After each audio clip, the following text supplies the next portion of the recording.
وہ مایوس ہو چکے ہیں، وہ ناکام ہو چکے ہیں، اور انشاءاللہ ناکامی ہی ان کا مستقبل ہے۔ پاکستان ہمارا ہے، اس کا مستقبل ہم سے وابستہ ہے انشاءاللہ، اور اس ملک کی ترقی کی طرف ہم آگے لے جائیں گے۔ ایسے عناصر کے سیاست کا خاتمہ کرنا جس کے پیچھے بین الاقوامی وہ لابیز ہوں جو پاکستان کے ازلی دشمن ہیں۔ جناب وزیر اعظم، ایک تاریخی حقیقت آپ کے سامنے واضح کرنا چاہتا ہوں۔ اسرائیل ایک مملکت کے طور پر پاکستان بننے سے 1 سال بعد وجود میں آیا ہے،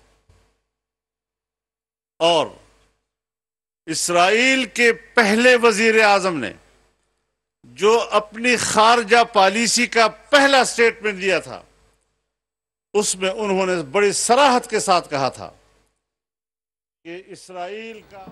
آپ کو بتائیں کہ ڈی آئی خان میں مولانا فضل الرحمان اس وقت تقریب سے خطاب کر رہے ہیں، جس میں ان کا کہنا ہے کہ نواز شریف کے دور میں اربوں ڈالرز کی سرمایہ کاری ہو رہی تھی، ملک میں بے قراری پیدا کرنے کی کوشش کی جا رہی تھی، معیشت کو تباہ کرنے والے خود ناکام ہوں گے۔ وزیر اعظم شہباز شریف تقریب سے خطاب کر رہے ہیں۔ قابل احترام وفاقی وزراء، آج کے اس محفل کے میزبان جناب مولانا اسد صاحب، جناب امیر مقام صاحب، ڈپٹی اسپیکر نیشنل اسمبلی جناب زاہد اکرم درانی صاحب، اور میرے واجب الاحترام سرکاری افسران، پولیس آفیسرز، ڈیرہ اسماعیل خان کے جمعیت کے ممبران، مسلم لیگ نون کے، نواز شریف کے شاہینوں، بزرگوں، بھائیوں، نوجوان ساتھیوں، السلام علیکم۔ آج اللہ تعالیٰ کا بے پایاں فضل و کرم ہے کہ میں اس علاقے میں آج آیا ہوں، تو آج ترقی اور خوشحالی کے منصوبوں کی بنیاد رکھی جا رہی ہے۔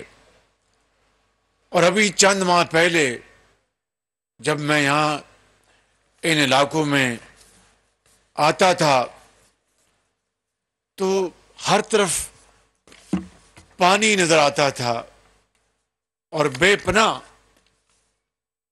مصیبتیں اور مشکلات کا سامنا اس عظیم علاقے کے بزرگوں، ماں اور بہنوں اور بچوں نے کیا۔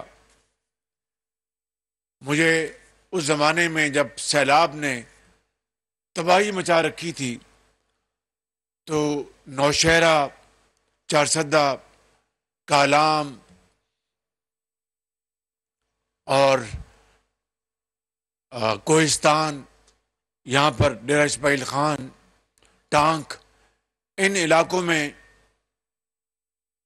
ایک سے زیادہ مرتبہ جانے کی مجھے موقع ملا، اور سوات کے وادی میں جو تباہی دیکھی اس میں زیادہ تر حصہ انسان کی اپنی غلط پلاننگ اور منصوبوں سے تباہی کا موجب بنی۔ خاص طور پر سوات ویلی میں، جہاں پر دریا کے پیٹ میں گھر اور ہوٹلز بنے ہوئے تھے، اس سے بڑی اور شومی قسمت کیا ہو سکتی ہے کہ ایک ایسی پارٹی کی حکومت جو پورے پاکستان کے باقی صوبوں کو رگیدتی تھی اور اپنے صوبے میں بہت اعلیٰ اور عرفہ نظام کی بات کرتی تھی، دیکھتی آنکھ نے اس نظام کو زمیں بوس ہوتے دیکھا۔ ایک تو جو بارشی جو تباہی ہوئی وہ اپنی جگہ، لیکن جو گورننس کے، حکومت کے جو بدترین جو ناقابل معافی خطائیں تھیں، میں سمجھتا ہوں کہ وہ بھی اس کا ایک بہت بڑا اس کا ایک عنصر تھا۔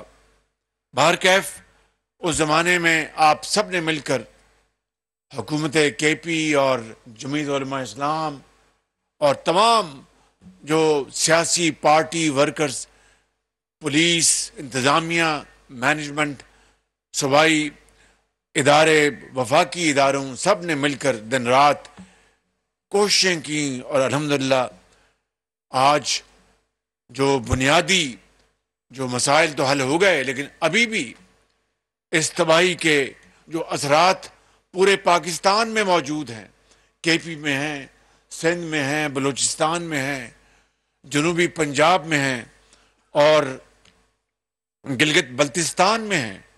یہاں پر جو پہاڑوں کا علاقہ ہے، وہاں پر آج بھی لوگ شدید سردی میں ٹھٹر رہے ہیں۔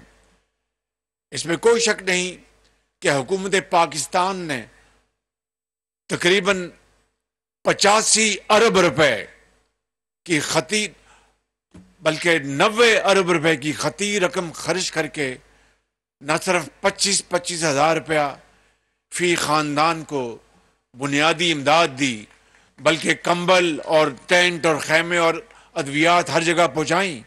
باہر کے جو ہمارے دوست ممالک اور دوسرے ممالک نے بھی امداد دی، لیکن تباہی اتنی بڑی ہے کہ وہ جتنے بھی ہم وسائل جھونک دیں وہ کم ہوں گے۔ ابھی 9 تاریخ کو پھر ڈونرز کانفرنس ہے جنیوا میں، وہاں پر ہم پاکستان کا کیس پیش کریں گے اور دنیا کو بتائیں گے کہ یہ تباہی جو ہمارے مقدر میں آئی، یہ ہماری وجہ سے نہیں ہوئی۔ جو ایک پاکستان کا جو کاربن جو ایمیشن جو ہے وہ 1% سے بھی کم ہے۔ دنیا کے وہ ممالک جو ترقی یافتہ ممالک ہیں، جہاں پر ان کے جو کاربن ایمیشن جو ہیں وہ کہیں جو ان کی جو لمٹ ہے اس سے زیادہ ہیں، مگر پاکستان بدقسمتی سے اس موسمی آفت کا شکار ہو گیا۔ اللہ تعالیٰ سے ہمیں اپنی اس کے حضور ہمیں سر جھکانا چاہیے اور اسے دعا مانگنی چاہیے کہ وہ ہمیں اس مشکل سے، اس مصیبت سے جلد نکال دے۔ میں آپ کو یقین دلاتا ہوں کہ میں اپنی مخلوط حکومت کے ساتھ مل کر اور صوبوں کے ساتھ مل کر انشاءاللہ جب تک آپ لوگ جو اس سیلاب سے متاثر ہوئے ہیں اپنے گھروں میں آپ سکون سے نہیں جائیں گے، ہم چین سے نہیں بیٹھیں گے۔ میرے بزرگوں، بھائیوں اور نوجوان ساتھیوں، آج یہاں پہ جو ترقیاتی کاموں کی آج جو آغاز کیا گیا ہے، اس میں جناب مولانا فضل الرحمان صاحب کی بصیرت کا بہت بڑا دخل ہے۔ ان کی ذاتی کاوشیں اور ان کی ذاتی دلچسپی کا آج یہ مظہر ہے، اور میں مولانا صاحب کو مبارکباد پیش کرتا ہوں کہ انہوں نے اس کے لیے بڑی دن رات کاوشیں کی، اور اس کے ساتھ یقیناً جو باقی اتحادی ساتھیوں نے بھی اپنا حصہ ڈالا، لیکن اس میں جو لیڈ، جو مین انجن جو ہے وہ مولانا فضل الرحمان صاحب کا ہے۔ میں یہاں پر یہ کہنا چاہوں گا کہ اسلام آباد سے ڈیرہ اسماعیل خان تک وایا ہکلا جو موٹر وے بنی، وہ جو موٹر ویز کا معمار ہے اس کا نام ہے، کیا نام ہے اس کا؟ زور سے آواز نہیں ہے، زور سے بولیں۔ میاں محمد نواز شریف۔ یہ اس کا خواب تھا جس نے پورے پاکستان کو ایک لڑی میں پرو دیا ہے۔ ابھی میں پاکستان کی جو موٹر وے ہے اس کا جو آخری جو سیگمنٹ تھا سکھر حیدرآباد موٹر وے، اس کا سنگ بنیاد ابھی میں سندھ میں رکھ کے آیا ہوں، اور اس طرح پشاور سے لے کر کراچی تک نواز شریف کا خواب انشاءاللہ مکمل ہوگا اور شرمندہ تعبیر ہوگا۔ لیکن میں یہ کہنا چاہتا ہوں کہ یہ سب 2017 تک کی بات ہے.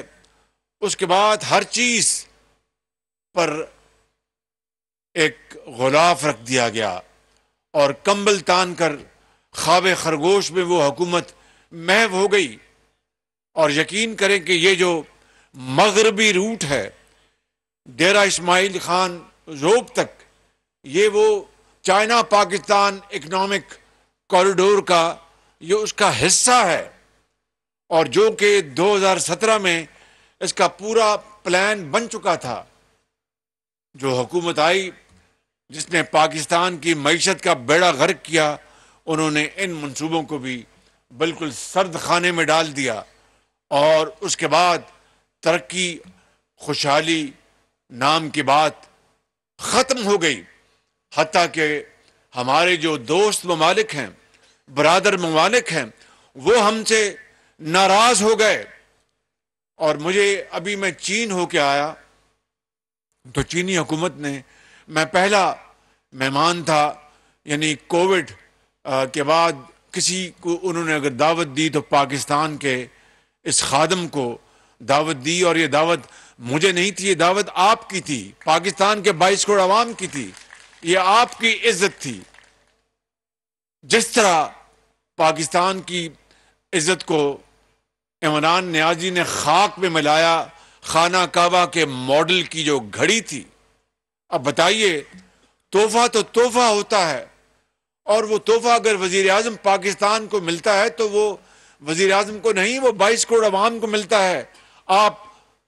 آپ خان صاحبان کو ملتا ہے، پنجاب کے عوام کو ملتا ہے، سندھ کے عوام کو ملتا ہے، بلوچستان کے عوام کو ملتا ہے، قبائلی عوام کو ملتا ہے. یہ آپ کی عزت ہے. اور پھر اس سے اوپر خانہ کعبہ کا ماڈل ہو، اس تحفے کو بیچ کر پیسے جیب میں ڈال لینا، اس سے بڑی پاکستان کی عظمت اور اس سے پاکستان کی بے توقیری نہیں ہو سکتی. میرے بزرگوں، بھائیوں اور نوجوان ساتھیوں، یہ میں بات تہمت برائے تہمت کے حوالے سے نہیں کر رہا. بخدا میں بلا خوف تردید کہنا چاہتا ہوں کہ یہ پاکستان کی اس حوالے سے جتنی بے توقیری ہوئی ہے، شاید دوبارہ اللہ نہ کرے رہتی دنیا تک کبھی پاکستان کے نام کو اس طرح کوئی اور بیچ سکے. آج وہ دوست ممالک کیا کہتے ہوں گے کہ ہم تو ان کو تحفے، نبی کریم صلی اللہ علیہ وسلم کی یہ حدیث ہے. مولانا صاحب آپ کو بہتر طور پر بتائیں گے کہ آپ تحفے تحائف آپ لیا کریں تاکہ اس سے محبت بڑھتی ہے. انہوں نے محبت بڑھانے کے لیے پاکستان کے عوام کو یہ تحفے دیے، اور انہوں نے جناب تحفے بیچ کر اس محبت کا جنازہ نکال دیا. تو پھر اگر یہ سوچ تھی تو یہ منصوبے پھر کیوں نہ بند ہوتے؟ دن رات دشنام ترازی، الزام تراشی. تو میں چین کی بات کر رہا تھا. میں جب چین میں انہوں نے بڑی پاکستان کی، وہ میری عزت کی، میرے ساتھ مولانا اسد صاحب تھے، میرے ساتھ احسن اقبال صاحب تھے، مریم اورنگزیب صاحبہ تھیں. تو انہوں نے خود اپنی آنکھوں سے دیکھا کہ پریزیڈنٹ شی جن پنگ نے اور چینی وزیر اعظم نے کتنی ہماری پاکستان کی عزت کی. تو میں جب واپس آیا تو مجھے کسی نے کہا کہ دورہ کیسا رہا؟ میں نے کہا کہ بے پناہ انہوں نے محبت کی اور بڑا احترام کیا، اور بڑی وہ خوش دلی سے ملے، اور صاف محبت ان کے چہروں سے جھلک رہی تھی. لیکن this is just melting of the eyes, یعنی برف پگھلی ہے. کیونکہ چین جیسے دوست ملک کو اور دوسرے برادر ملکوں کو اس حکومت کے سربراہ عمران نیازی نے اتنا ناراض کر دیا تھا کہ میں اگر کوئی ایک واقعہ آپ کو یہاں بتا دوں تو آپ حیران پریشان ہو جائیں گے. میں آتا ہوں آج اس منصوبوں کے حوالے سے، لیکن یہ بھی بات کرنا چاہتا ہوں کہ ہمیں جب 11 اپریل کو میں نے حلف اٹھایا تو مجھے بھی احساس نہیں تھا کہ پاکستان کی معیشت اتنی زیادہ تباہ ہو چکی ہے. IMF کا معاہدہ ختم ہو چکا تھا، پاکستان ڈیفالٹ ہونے جا رہا تھا. ڈیفالٹ کو کیا کہتے ہیں؟ دیوالیہ. پاکستان دیوالیہ ہونے جا رہا تھا، کسی کو شک نہیں تھا، لیکن اس قدرت کو اللہ تعالیٰ کو منظور تھا کہ مخلوط حکومت کی کاوشوں سے اور تمام اداروں کی پوری کاوشوں سے اور علماء کرام مولانا صاحب کی دعاؤں سے اور دوسرے ہمارے جو پاکستان کے جو ہمدرد ہیں ان کی محنت اور تعاون سے پاکستان کو الحمدللہ اس مخلوط حکومت نے دیوالیہ ہونے سے بچا لیا۔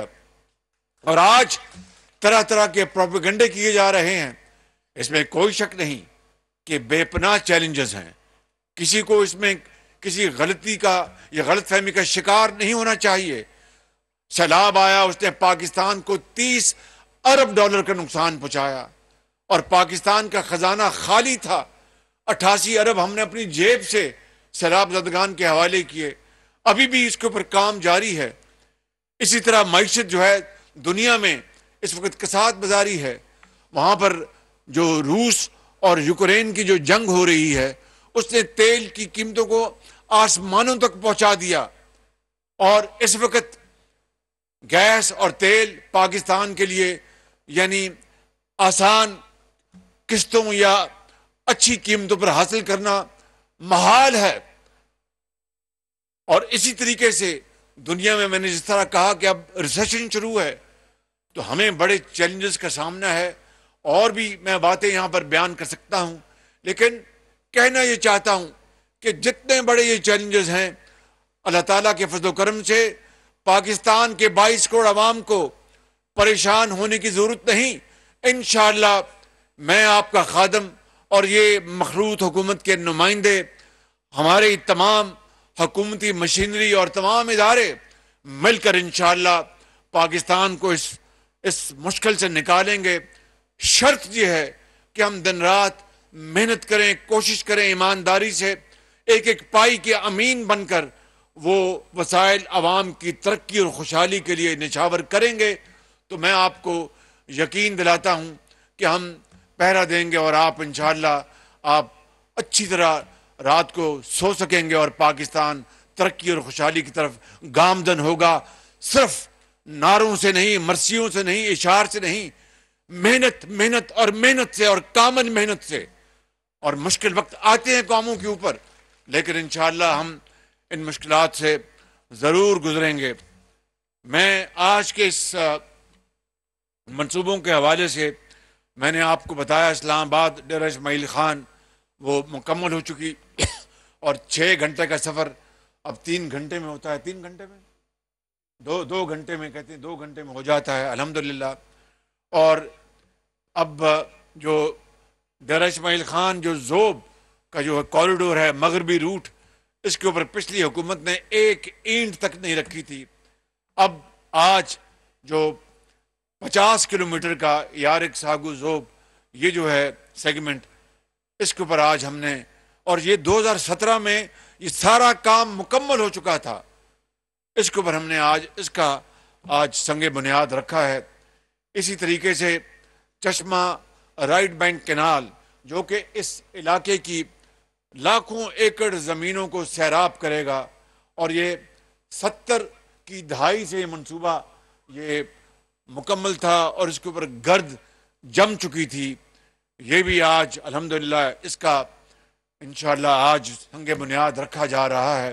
اور جس طرح مولانا فضل الرحمان صاحب نے کہا کہ یہ اپنا بڑی مٹی زرخیز ہے، اگر ذرا مٹی نم ہو تو یہ مٹی انشاءاللہ اب نم ہوگی، رائٹ بینک کینال کا منصوبہ بنے گا تو یہاں پر زمین غلہ اگلے گی، اور اس کے لیے انشاءاللہ اللہ نے چاہا ہمارے ابھی اس حکومت کے 8 مہینے ہیں، اس کے اوپر ہم دن رات کام کریں گے۔ اس کے بعد الیکشن ہوں گے تو پھر الیکشن میں فیصلہ آپ نے دینا ہے، پاکستان کے 22 کروڑ عوام نے دینا ہے کہ اس کو ووٹ دینا ہے جو خانہ کعبہ کا ماڈل کی گھڑی بیچتا ہے اور دن رات دشنام ترازی کرتا ہے، یا پھر وہ لوگ جو عوام کے صحیح خادم ہیں اور خدمت کرتے ہیں۔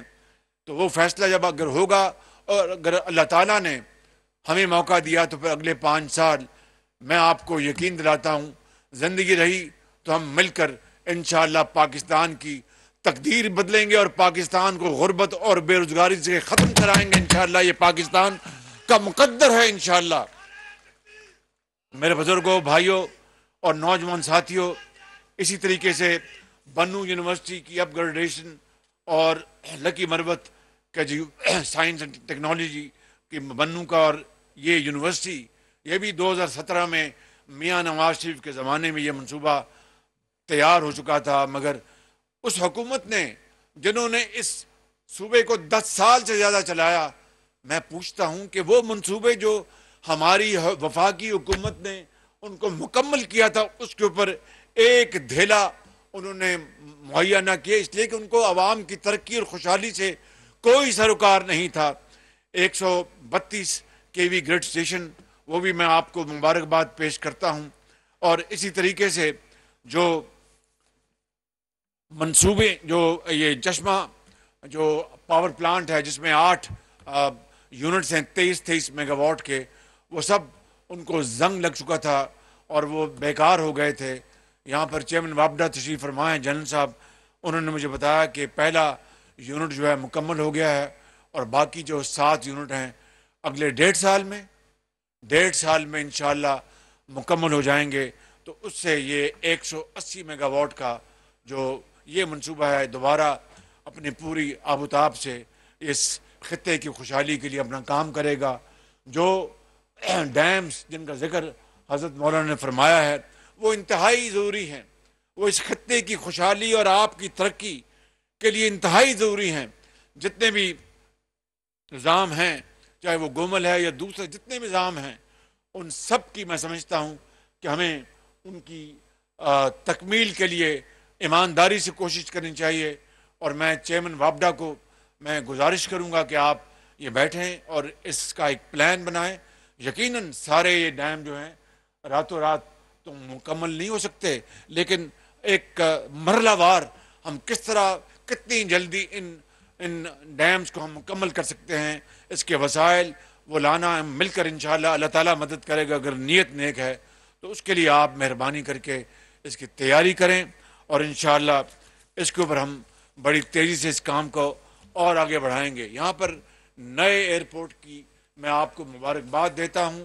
جو پرانا ایئرپورٹ جو بنا ہے وہاں پر پانی کھڑا ہوتا ہے، وہاں پر اب پیسہ لگانا وہ پیسے کو برباد کرنے کے مترادف ہے.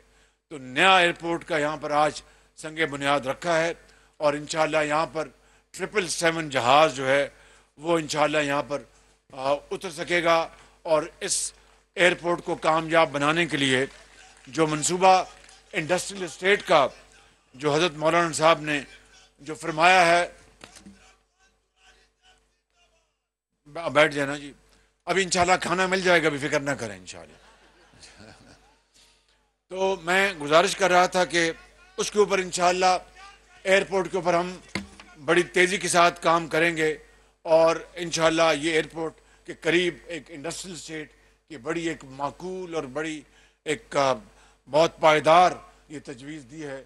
اس کو آپ میں سمجھتا ہوں کہ منسٹری آف انڈسٹریز اور جو متعلقہ جو منسٹری ہے صوبے میں بھی مل کر اس کی وہ کوارڈینیشن کریں تاکہ انشاءاللہ اس ایئرپورٹ کے ساتھ اگر وہ انڈسٹریل زون بنے گا تو یہ ایک Dera Ismail Khan will become hub of industrial and agricultural activity.